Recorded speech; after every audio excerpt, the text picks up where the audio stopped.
Hi everyone, Dmitry here. Today I want to talk to you about background checks, reference checks, and drug tests. If you like this video, please do not forget to subscribe and hit the like button. This helps me a lot with the algorithms. Thank you for watching. Okay, so let's talk about the background checks. So let's say you went through 3 rounds of interviews for a company that you really like. You met all your future peers, your future manager, your future directors, your future VP2.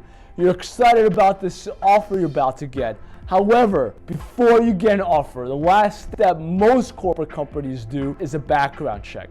This could also include a drug test before you start too. If you're working for a Fortune, or you will be working for a Fortune 1000 company, expect a drug test. I'm almost 100% sure you will get one. I cannot advise you about a drug test. It's either you are clean or you're not. I would think that if you went through 3 rounds of interview, so you really want this job, that you will stay clean for it and take the drug test clean. I do not know about specifics about drugs staying in your system, so I will skip that part. You can look that up on Google or YouTube on other videos. However, I do want to cover background checks and everything around it. On the background check, I could give you my personal experience since I deal with Fortune 1000 clients all day, every day, and I see how these various candidates are about to hire go through the background check process. Let me first explain background checks and how they're handled in the USA specifically. The first step is the references. References should be very easy. As the candidate, you find 3 people you worked with in the past. Usually a former manager and 2 former or current peers that can talk positively about your abilities. Obviously, you will pick people that you will think will speak highly of you. So most clients do not value reference checks that much, since they know that the people you pick will be the people that like you. Some skip reference check process altogether. Of those that do use them, they watch carefully for the people that you choose to speak highly of you. If the reference checks come back neutral or even negative, that is a big red flag. And I've seen clients decide against giving an offer because a reference was just neutral about a candidate's abilities. When the reference check is negative about a candidate, that is very bad news for the candidate. So I do advise you pick people that like you and work well with you generally. So the lesson here is pick people that you really can trust, those that know you 100% and can speak highly of you. The background check process is usually the next step in this for large or medium-sized businesses. And it's usually done by a third-party company, since it's easy to outsource this step. What then happens is that these background check companies call your past employers and the schools on your resume to confirm you actually attended the said schools and you worked at the said businesses. This is the reason I advise all my candidates to be honest with what they have on their resumes, especially with the schools that they went to, their degrees, and the dates of their attendance, and even their GPAs, because these can be easily confirmed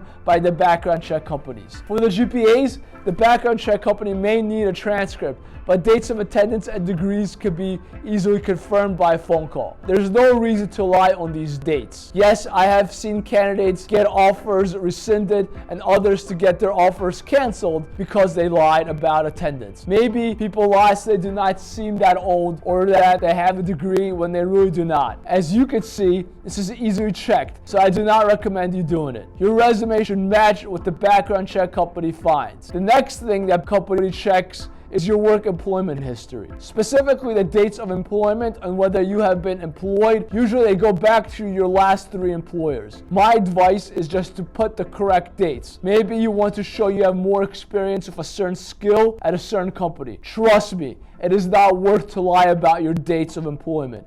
A good background check company such as HireRight will figure it out. HireRight is a brand I know used by many Fortune 1000 companies. So to summarize, give the correct dates of your employment and your education on your resume. It will save you at the end lots of time and money. What I have not talked about yet is criminal activity. Usually for IT sales, finance, and executive roles, my team and I recruit for and you can think we do not see much worse than the DUIs, weed violations, and maybe sometimes battery. What happens next is at the discretion of the client or hiring company. Many overlook DUIs and weed violations if the person can explain himself or herself. They will ask the candidate for an explanation. The last part of the background check that is sometimes done, not always, is the social background check.